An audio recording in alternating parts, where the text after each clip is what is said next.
en signe de reconnaissance pour tout ce que tu as fait pour nous. Nous sommes ici ce matin pour te rendre la gloire qui te revient, pour te louer parce que tu es digne de louange. Nous voulons t'exprimer cette reconnaissance pour toutes nos prières que tu as exaucées, pour toutes nos requêtes que tu as acceptées. Oh, pour la conduite que tu nous as ordonnée. Oh Dieu, pour la main que tu as prise, notre main que tu as prise pour nous conduire, pour nous diriger. Nous te remercions également pour la consolation que tu nous as apportée dans nos moments de douleur. Nous te remercions, Seigneur, oh Dieu, pour les douleurs que tu as apaisées. Nous te remercions, Père, de nous avoir permis de surmonter les souffrances que nous avons endurées. Nous te remercions également pour la paix que tu nous as donnée devant les inquiétudes qui se sont levées dans nos cœurs. C'est pour cela que nous sommes ici ce matin. Nous te louons. Nous ne voulons pas, ô Dieu, courber l'échine sous la douleur, les souffrances, les problèmes. Toutes ces choses, nous te les avons tout remis entre tes mains. Et là, au pied de ta croix. Oh, là aussi, Père, Seigneur notre Dieu, à la croix, nos souillures ont été clouées et elles sont jetées aujourd'hui dans la mer de l'oubli. C'est pourquoi nous pouvons nous présenter dans le saint lieu ce matin.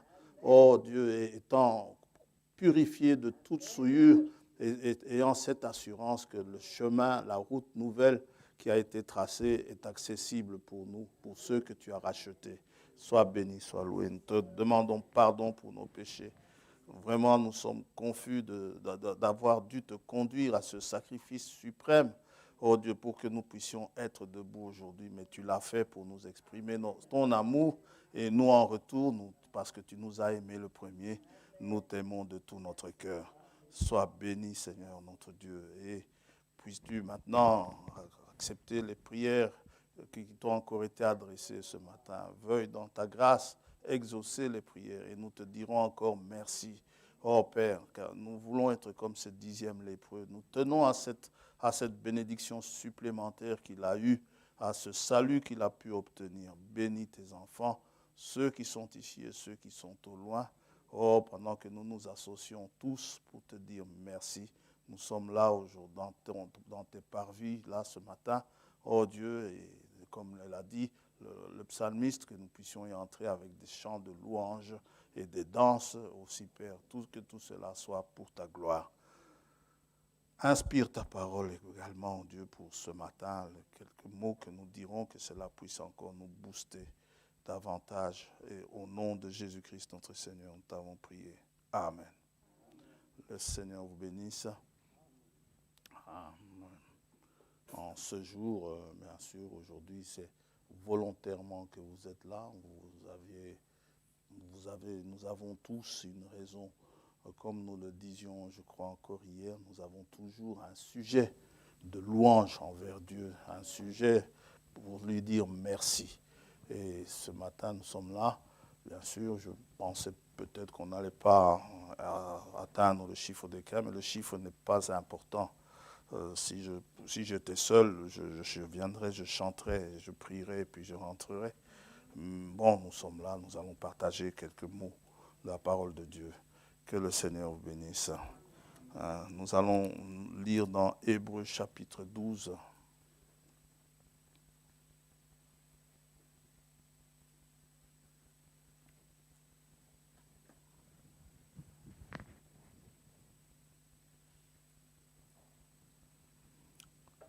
Verset 25.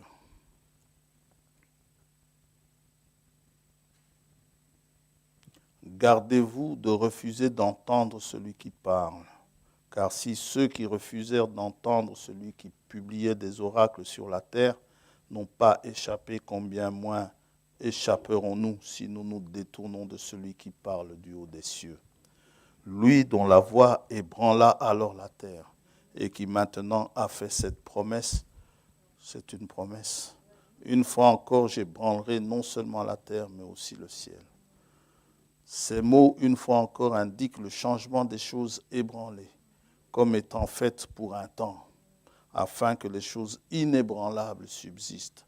C'est pourquoi, recevant un royaume inébranlable, montrons notre reconnaissance en rendant à Dieu à un culte qui lui soit agréable, avec piété et avec crainte, car notre Dieu est aussi un feu dévorant. Amen. Que le Seigneur bénisse sa parole.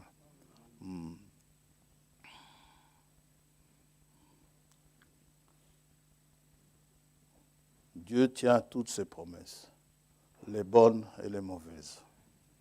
Toutes les promesses divines, elles sont certaines. Dieu est fidèle. Et comme selon sa promesse, il dit qu'il ébranlera encore une fois la terre, mais aussi le ciel. Eh bien, tous les royaumes et toutes les puissances sont ébranlées. Elles sont secouées. Et tous ces royaumes terrestres qui sont en train de se disloquer de toutes parts, et tout le monde entier est en train de sombrer, eh bien, il y a un royaume qui ne peut pas être ébranlé. Et c'est dans ce royaume-là que le Seigneur nous a mis.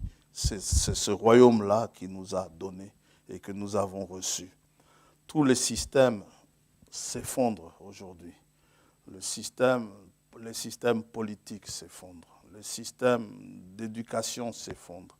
Les systèmes de santé s'effondrent. Il n'y a plus rien qui tient. Il y a la rébellion partout. Le monde est en train d'aller droit à un mur. Et le système, même le climat s'effondre. Tout. Il n'y a plus rien qui reste à tel point, comme nous l'avons vu dimanche passé, la création est en train de soupirer après un temps d'accalmie, après un temps de prospérité, après un temps de paix. Et nous, en tant qu'enfants de Dieu, Dieu nous a pris et il nous a placés à part. Là où nous sommes, le monde peut être secoué, nous restons inébranlables. Comme il est dit dans le psaume, je crois, c'est 125, parce que nous avons placé notre confiance en lui. Psaume 125.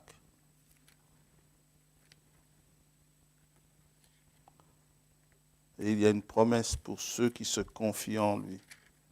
Nous ne nous confions pas en la science. Nous ne nous confions pas à la politique. La science peut dire une chose aujourd'hui, demain elle dit autre chose. Regardez, rien que pour combattre la pandémie, tantôt ils prennent une mesure, tantôt ils renient la mesure, tantôt ils changent. Pour vous dire qu'ils tâtonnent. Dieu ne tâtonne pas. Ce qu'il dit est Amen.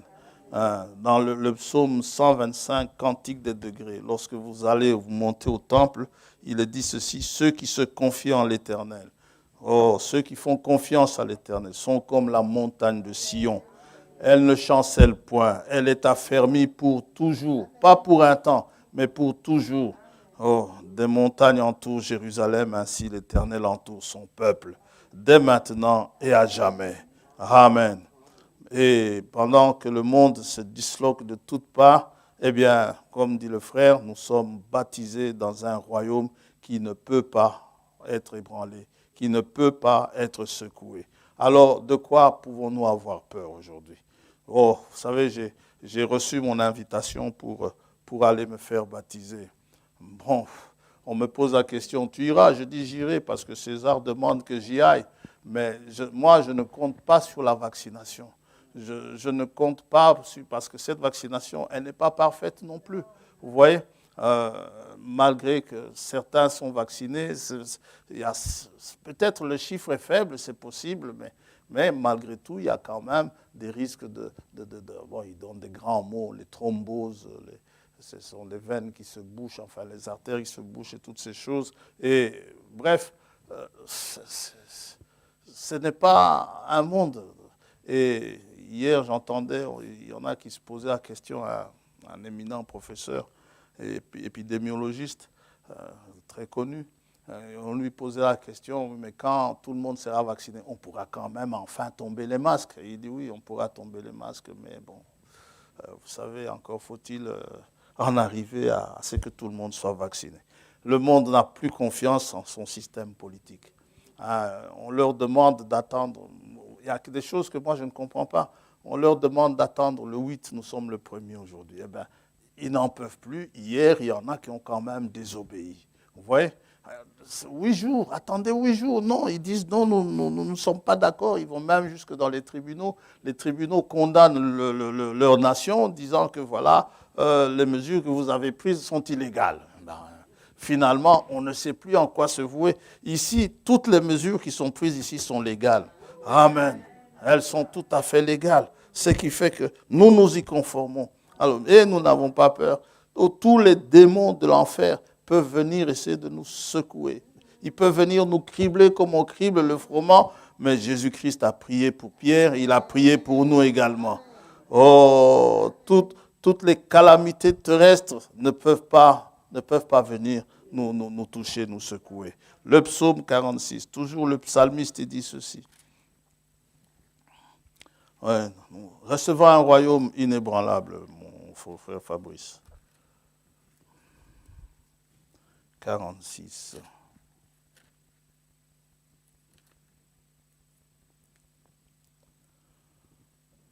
Je voulais juste prendre 2 versets, mais finalement, j'étais conduit à tout noter.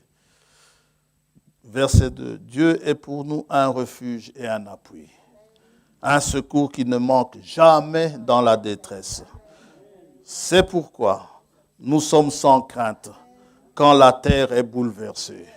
Amen. Et que les montagnes chancellent au cœur des mers, quand les flots de la mer mugissent, écument, se soulèvent jusqu'à faire trembler les montagnes. Nous sommes sans crainte. Il est un fleuve dont les courants réjouissent la cité de Dieu, le sanctuaire des demeures du Très-Haut. Dieu est au milieu d'elle, de cette cité. Elle n'est point ébranlée. Amen.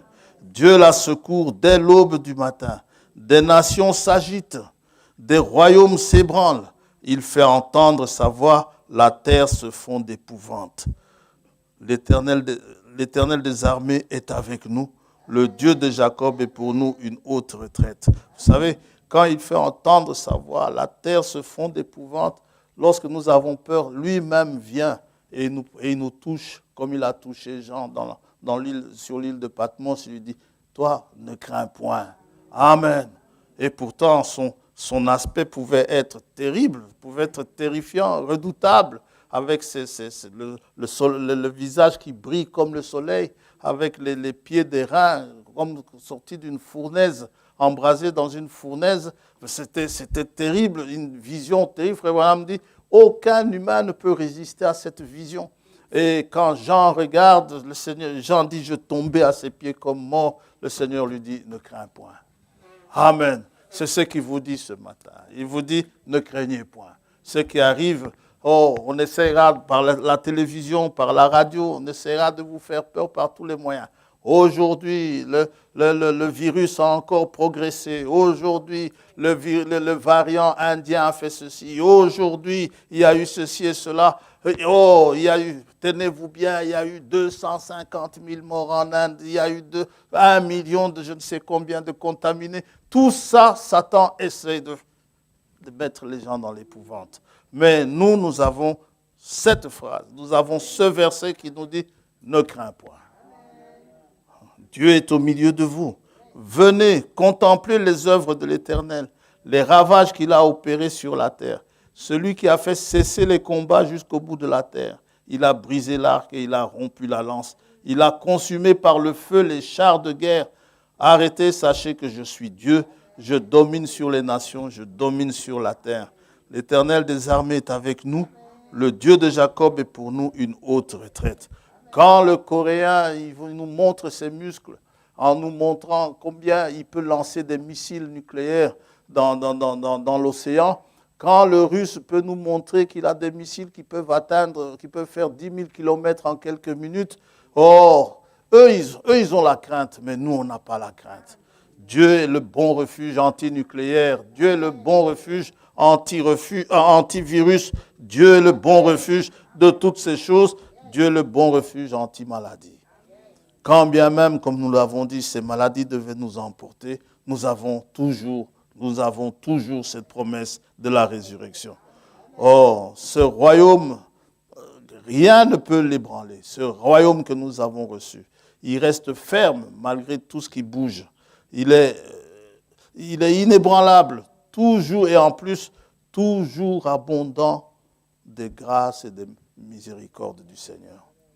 Qu'importe si nous tombons, qu'importe si nous trébuchons un peu, Dieu est riche en miséricorde. Amen. La terre est en train de se mourir, mais il nous a ressuscités ensemble et il nous a mis dans les lieux célestes. Dans ce royaume, Dieu lui-même en est le roi. Il est lui-même le roi. Psaume 47, celui qui suit. Vous tous, peuple, battez des mains, poussez vers Dieu des cris de joie, car l'Éternel, le Très-Haut, est redoutable. Il est un grand roi sur toute la terre. Il nous assujettit des peuples, il met des nations sous nos pieds, il nous choisit notre héritage, la gloire de Jacob qu'il aime. Amen. Dieu monte au milieu des cris de triomphe, l'Éternel s'avance au son de la trompette. Dieu soit loué. Il est inébranlable. Il est le rocher. Et le temps n'a pas d'effet sur lui. Amen. Il ne change pas. Tel qu'il était hier, il est aujourd'hui. Il est le même hier, aujourd'hui et pour toujours. Oh, même ces maladies qui nous tracassent, ces problèmes qui nous tracassent, nous avons cette promesse. Dans ce royaume, lorsqu'il établira. Pour le moment, il ne l'a pas encore établi sur la terre. Mais nous, il nous a transportés. Nous avons ces promesses-là. Et bien sûr, comme Paul, il y a de ces choses que nous lui demandons. Il nous dit, ma grâce te suffit. Nous sommes heureux pour cette grâce qui nous suffit. Mais nous savons qu'un jour, il rétablira toutes choses. Amen. Ésaïe 26. Verset 3. À celui qui est ferme dans ses sentiments, tu assures la paix. La paix. Parce qu'il se confie en toi. Confiez-vous en l'Éternel à perpétuité. Car l'Éternel est le rocher des siècles. Donc, il n'a pas changé. Il a renversé ceux qui habitaient les hauteurs. Il a abaissé la ville superbe. Il a abaissé jusqu'à terre. Il lui a fait toucher la poussière. Pour nous introduire dans ce royaume, il devait d'abord nous affranchir du péché. Il devait d'abord nous délivrer de cela. C'est un des 6 points qui ont été donnés à Daniel, lui disant, écoute, 70 semaines, ça pour les Juifs, 70 semaines ont été fixées pour le sort de ton peuple. Mais sois attentif et écoute. Dans Daniel chapitre 9, Dieu dit ceci, chapitre 9, verset 23.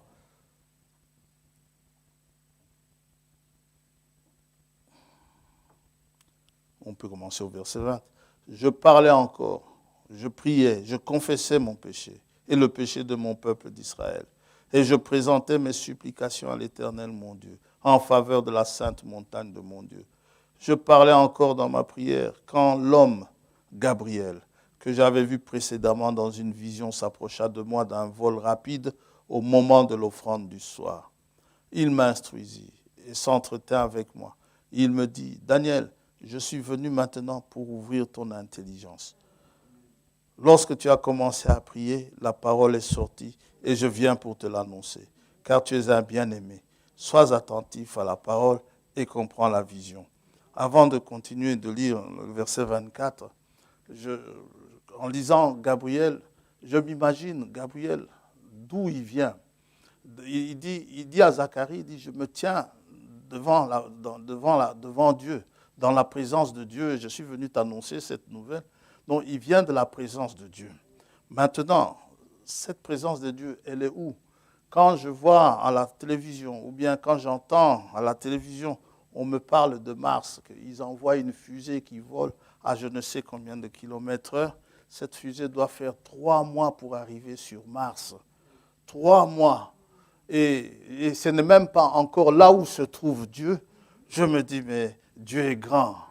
Et non seulement cela, comme hier, une question m'a été posée, moi j'ai juste dit, donc maintenant, les cieux, mais ces cieux-là, la Bible nous dit qu'ils ont aussi des cieux. Il y a les cieux des cieux. Mais d'où vient Gabriel? Pour qu'il arrive juste en ce moment-là Et puis l'autre dit d'un vol rapide. Moi, je ne m'imagine pas ça. Amen. Cela nous montre tout simplement la grandeur de Dieu.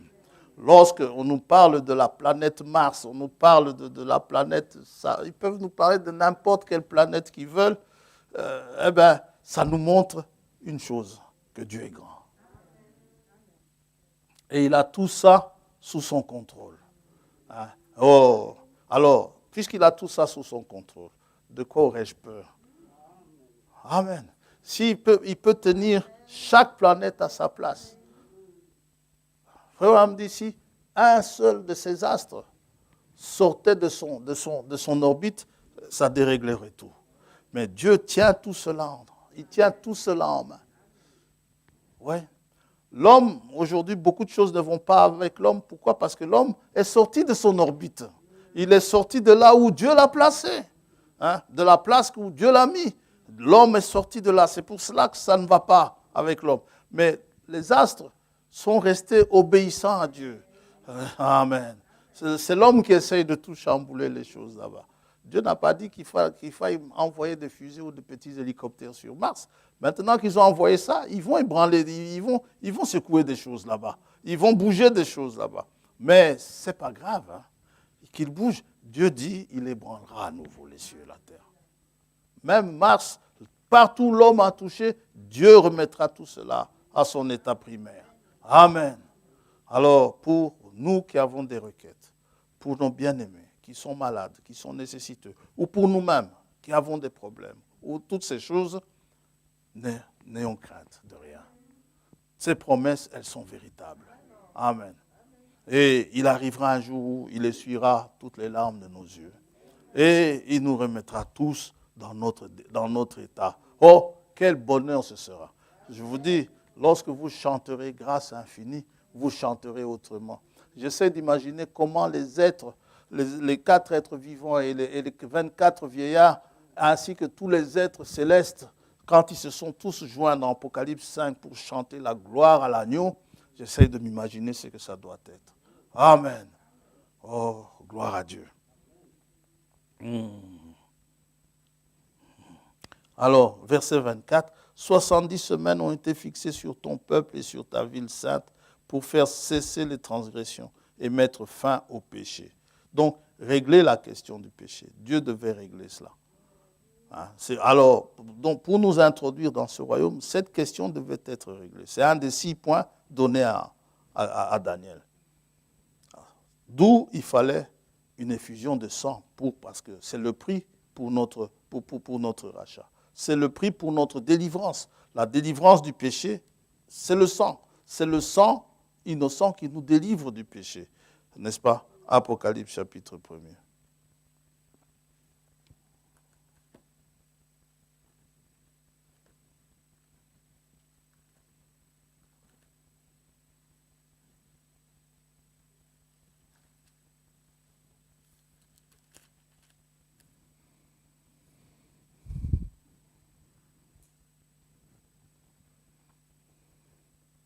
Verset 4. Jean, aux 7 églises qui sont en Asie, que la grâce et la paix vous soient données de la part de celui qui est, qui était et qui vient, et de la part des 7 esprits qui sont devant son trône, et de la part de Jésus-Christ, le témoin fidèle, le premier-né des morts et le prince des rois de la terre, à celui qui nous aime, qui nous a délivrés de nos péchés par son sang.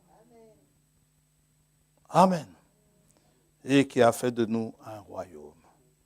C'est ce royaume qui est inébranlable.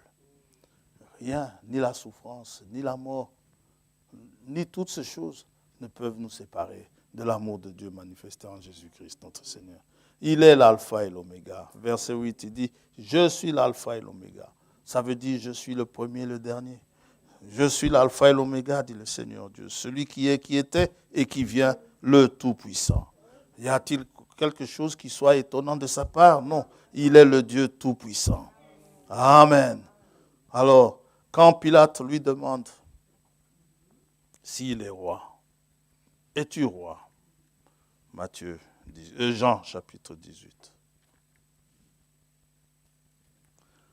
car c'est lui notre roi. C'est l'Éternel, c'est l'Éternel. Le Jéhovah de l'Ancien Testament est devenu le Jésus du Nouveau Testament pour nous délivrer, pour nous sauver de nos péchés. Et quand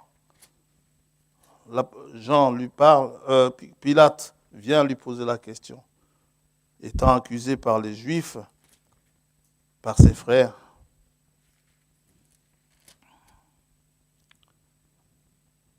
verset 33, Pilate rentra dans le prétoire, appela Jésus et lui dit, « Es-tu le roi des Juifs ?» Jésus répondit, « Est-ce de toi-même que tu dis cela ou d'autres te l'ont-ils dit de moi ?» Il ne faut pas se réfugier derrière quelqu'un d'autre. Pilate répondit, « Moi, suis-je juif ? Ta nation et les principaux sacrificateurs t'ont livré à moi. Qu'as-tu fait ? Mon royaume n'est pas de ce monde. » Répondit Jésus, « Si mon royaume était de ce monde, mes serviteurs auraient combattu pour moi afin que je ne sois pas livré aux Juifs. » C'est sûr ça. Si je suis son serviteur, il m'aurait fait la grâce de combattre pour lui. Mais maintenant, mon royaume n'est point d'ici-bas. Et moi-même, vous-même, Jésus a dit dans Jean 17, un chapitre plus tôt, il dit ceci. Quand il dit que son royaume n'est pas du monde, il dit ceci.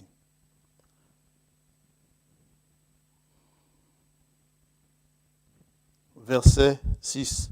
« J'ai fait connaître ton nom aux hommes que tu m'as donnés du milieu du monde. Ils étaient à toi et tu me les as donnés. Et ils ont gardé ta parole. Maintenant, ils ont connu que tout ce que tu m'as donné vient de toi. Car je leur ai donné les paroles que tu m'as données. Et ils les ont reçues. Amen. Et ils ont vraiment connu que je suis sorti de toi. Et ils ont cru que tu m'as envoyé. C'est pour eux que je prie. » Il a prié pour vous. Je ne prie pas pour le monde. Le monde est condamné. Mais pour ceux que tu m'as donnés, parce qu'ils sont à toi, et tout ce qui est à moi est à toi, et ce qui est à toi est à moi, et je suis glorifié en eux. Je ne suis plus dans le monde, et ils sont dans le monde.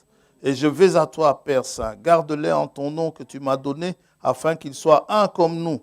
Lorsque j'étais avec eux dans le monde, je les gardais en ton nom. J'ai gardé ceux que tu m'as donnés, et aucun d'eux ne s'est perdu. Gloire à Dieu. Je ne suis pas perdu, frère. Je ne suis pas perdu du tout. Qu'importe, je peux trébucher, je peux tomber. Vous pouvez me condamner, mais je ne suis pas perdu. Sinon le fils de perdition, afin que l'écriture soit accomplie. Et maintenant, je vais à toi et je dis ces choses dans le monde, afin qu'ils aient en eux ma joie parfaite. Je leur ai donné ta parole et le monde les a haïs, parce qu'ils ne sont pas du monde, comme moi, je ne suis pas du monde. Je ne te prie pas de les ôter du monde, mais de les préserver du malin. Son royaume n'étant pas de ce monde, nous non plus. Donc, il dit, ils ne sont pas du monde, comme moi, je ne suis pas du monde. Ce monde n'est pas pour nous. Notre royaume n'est pas un royaume du monde. Amen. Il sera un jour établi sur la terre, c'est sûr. Mais notre royaume n'est pas de ce monde. Jésus, il dit à Pilate, mon royaume n'est pas de ce monde. Mais maintenant, mon royaume n'est point d'ici-bas. Pilate lui dit, tu es donc roi? Jésus répondit, tu le dis, je suis roi. Je suis né, je suis venu dans le monde pour rendre témoignage à la vérité. Quiconque est de la vérité, écoute ma voix. La question de Pilate qui suit illustre bien la situation du monde. Le monde est là, donc plutôt la vérité est là, devant lui, et il pose la question, qu'est-ce que la vérité? Elle est là devant lui. La vérité est devant lui. Et il pose la question, qu'est-ce que la vérité? C'est exactement ce que le monde fait aujourd'hui. Alors, Jésus ayant dit cela, vous savez, quand il a dit je suis roi, les Romains ont entendu cela, ils ont tressé une couronne d'épines pour le couronner. Alors Pilate prit Jésus et le fit battre, chapitre 19, et le fit battre de verges. Les soldats tressèrent une couronne d'épines qu'ils posèrent sur sa tête. Et ils le revêtirent d'un manteau de pourpre, c'est le manteau des rois. Puis, s'approchant de lui, il disait « Salut, roi des Juifs !» Et il lui donnait des soufflets, des gifles. Vous savez, Tant qu'il était là comme ça, vous pouviez lui donner des soufflets. Vous pouviez le couronner d'épines. Vous pouviez le faire. Vous pouviez lui cracher dessus. Vous pouviez le faire. Vous pouviez lui poser des questions avec arrogance, lui disant, sais-tu pas que moi je peux te faire ceci ou faire cela? Vous pouviez le faire. Mais quand Jean l'a vu dans Apocalypse, il n'avait plus cet aspect. C'était un autre aspect. Et cet aspect-là, déjà maintenant, rien que sur son retour, le monde en a peur. Lorsqu'on saura, de toute façon, ils doivent le savoir, que dans cette assemblée, on prêche la venue du Seigneur, ils vont dire que nous faisons peur aux gens. Nous ne faisons pas peur aux gens, nous prêchons ce que la Bible dit. Amen. Ce que nous disons, nous n'inventons pas. Nous ne faisons que dire ce que la Bible dit. Alors, mais un jour, il va venir. Quand il va parler, quand il va dire, tu l'as dit, vous savez, quand il était dans le jardin d'Éden, lorsqu'on est venu l'arrêter, une question. D'abord, que cherchez-vous? On cherche Jésus de Nazareth. C'est moi. À peine qu'il ait dit c'est moi, ils sont tous tombés par terre. Amen. Et quand il viendra, quand il va parler, il rugira comme un lion. Oh, Jean dit, sa voix était comme le bruit de grandes eaux. Ce n'était plus cet homme frêle que vous voyez.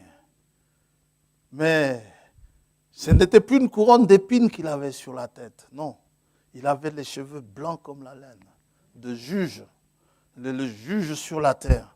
Amen. Et donc il aura la gloire de Dieu comme couronne. Amen.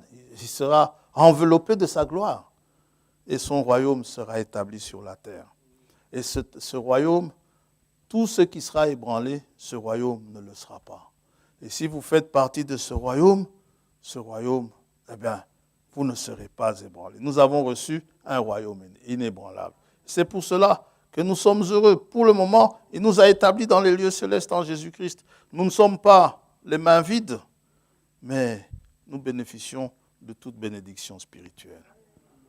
Nous bénéficions de ces choses. Éphésiens chapitre 1er. C'est là qu'il nous a placés.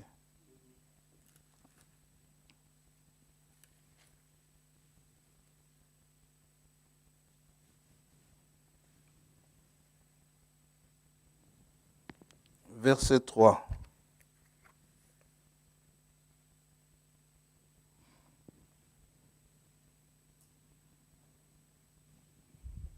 Béni soit le Dieu et Père de notre Seigneur Jésus-Christ, qui nous a bénis de toute bénédiction spirituelle dans les lieux célestes. Il ne faut pas s'arrêter là. C'est dans les lieux célestes en Christ. Parce qu'il y a aussi d'autres lieux célestes. Éphésiens 6.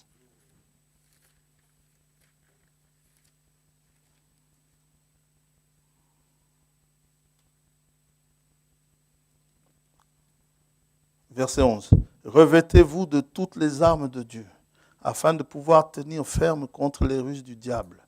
Car nous n'avons pas à lutter contre la chair et le sang, mais contre les dominations, contre les autorités, contre les princes de ce monde de ténèbres, contre les esprits méchants dans les lieux célestes. Point.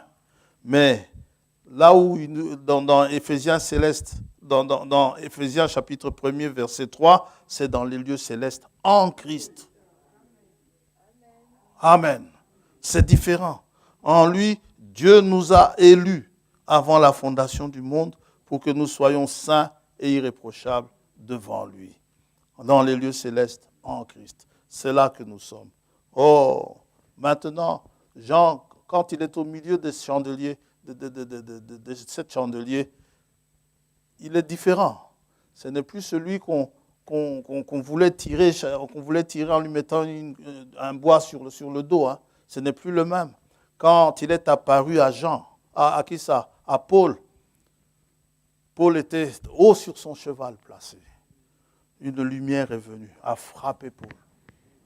Paul, tout haut qu'il était, Paul est tombé par terre.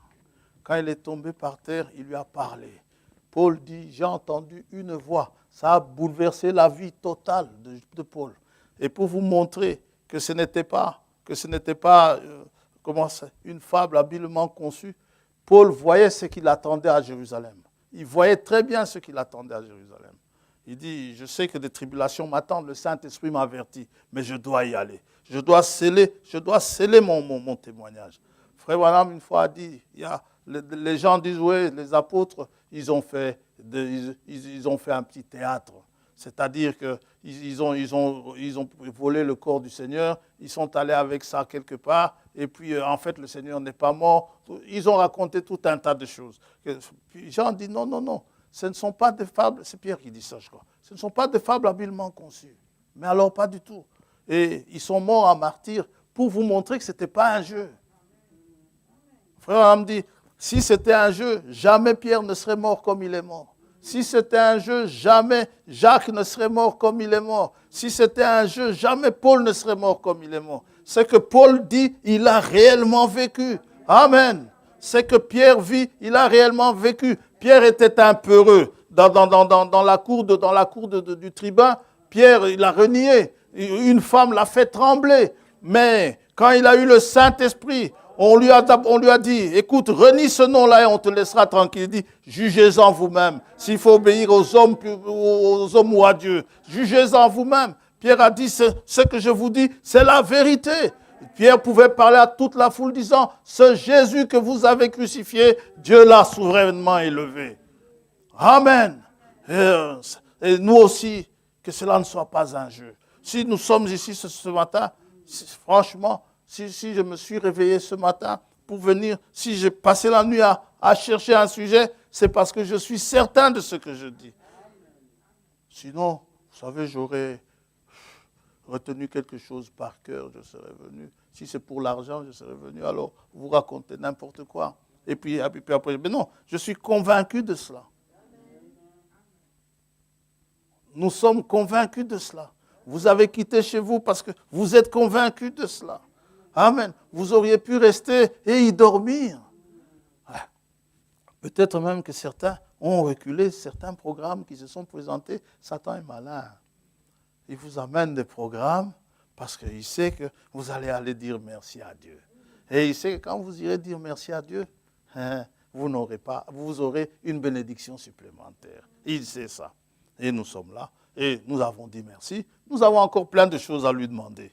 Et nous sommes là. Nous savons qu'il les donne. On peut énumérer ici. Parfois, vous savez, même dans des petites choses. Des petites choses, Dieu accorde. J'ai fait une petite expérience cette semaine, mais bon, c'est pas la place pour raconter ça. Mais rien dans cette petite chose, j'ai vu la main de Dieu. Oh, le jeune homme dit à la maison, ça aurait dû être comme ça. Moi, je dis, non, mais c'est de ma faute, c'est moi qui ai demandé un petit peu. Amen. Mais Dieu, demandez beaucoup. Amen. C'est moi qui ai demandé un petit peu. Dieu est grand. Amen. Alors, j'ai dit, Seigneur, samedi, je te dirai merci. Non pas que c'était important pour moi, mais c'est le fait de voir que Dieu répond. Le fait de voir que Dieu répond. Et comme je dis toujours, vous savez, si vous n'avez pas reçu ce que vous avez demandé, un jour vous comprendrez. Ça, si je dois vous donner mon témoignage, vous savez, j'ai fait, à un moment donné, plus de 10 ans après, je n'ai plus jamais revu ma mère, mon père étant déjà parti, plus d'une dizaine d'années. Quand j'ai connu le Seigneur, je me mettais à prier, je jeûnais, je disais, je voudrais la revoir, quitte à ce que s'il faut qu'elle s'en aille même dans mes bras, ou quelque chose comme ça.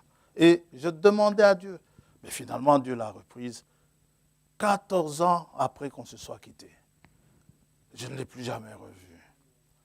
Alors, quand j'ai fini par voir les gens qui l'ont vu partir, Il y en a qui m'ont dit, c'était mieux que tu restes avec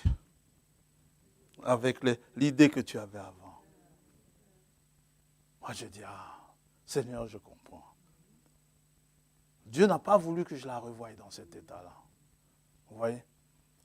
Mais bon, c'est parfois dur, mais je comprends. Parce que l'image que moi j'ai, c'est différent de l'image de ceux qui l'ont vu partir, de ceux qui l'ont vu partir ont. Moi, j'ai une autre image de ma mère. Vous voyez? Et Dieu a voulu certainement que ça soit comme ça. Pour ma grand-mère, c'est pareil.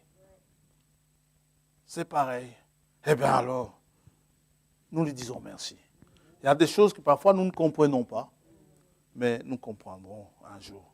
Cette femme qui a demandé à ce que Dieu ressuscite son enfant, mais l'enfant est quand même parti. Il faut vraiment me dire enterrer l'enfant.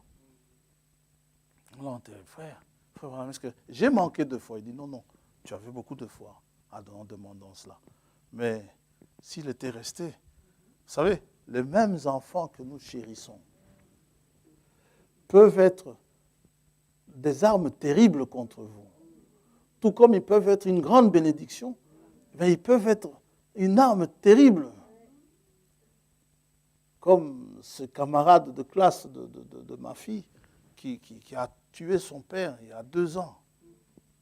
C'était un jeune homme, je l'ai vu quelquefois, blagueur et tout, qui semblait être souvent de bonne humeur, mais entre lui et son père, ça n'allait pas. Il a commencé à se droguer. Il avait un beau prénom. Il a un beau prénom, Christian. Oui. Et vous voyez, ce jeune homme qui tend un piège à son père. Son père est au travail. Ce jour-là, ça lui prend, il doit le tuer. Il appelle son père au boulot. Il dit, viens, il y a quelque chose qui ne va pas à la maison. Je ne sais pas ce qu'il a dit, qu'il n'allait pas à la maison. Et il vient à la maison. Le papa vient. C'est où? C'est dans la cave. Le papa descend dans la cave, il suit le papa, paf. Il le poignarde, il l'étrangle. Et sortant de là, il téléphone à sa sœur.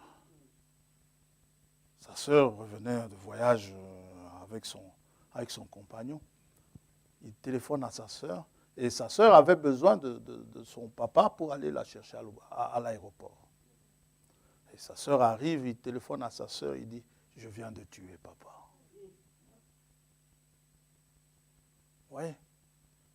Alors, si Dieu avait repris cet enfant-là, quand il était bébé, personne n'aurait compris.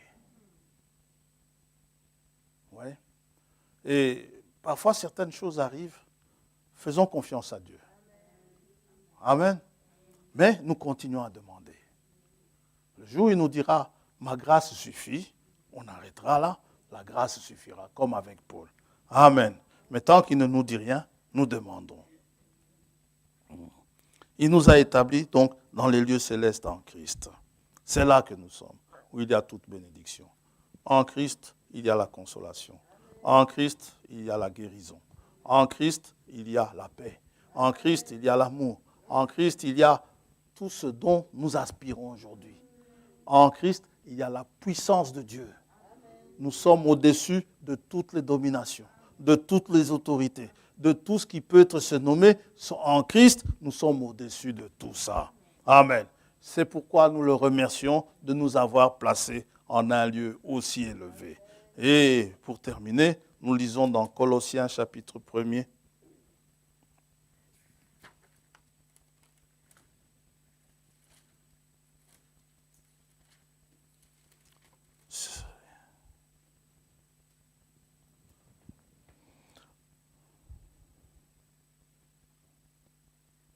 Verset 12. Rendez grâce au Père. C'est ce que nous faisons ce matin. Qui vous a rendu capable d'avoir part à l'héritage des saints dans la lumière. Sans lui, nous ne l'aurions pas, cet héritage. Il nous a délivrés de la puissance des ténèbres et nous a transportés dans le royaume de son Fils bien-aimé, en qui nous avons la rédemption, le pardon des péchés. Amen. Dieu soit loué. Que Dieu vous bénisse. Frère Tombo, nous allons chanter 1, 2 cantiques de louange et puis nous allons prier. Que tu peux choisir les cantiques. Et nous allons prier et nous allons nous séparer. Et pour ceux qui auront de la place avec leurs mesures stupides qu'ils prennent, on se reverra demain. Mais sinon, pour les autres, ce sera certainement pour une autre fois.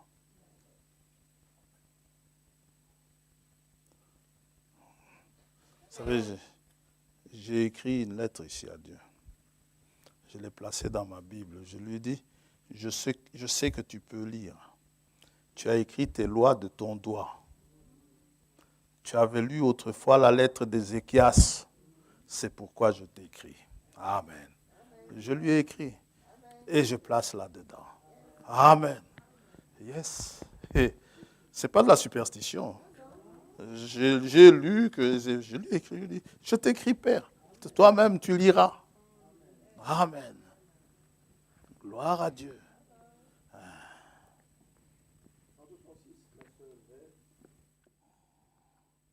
De Dieu puissant, c'est Jésus, c'est le Prince de paix.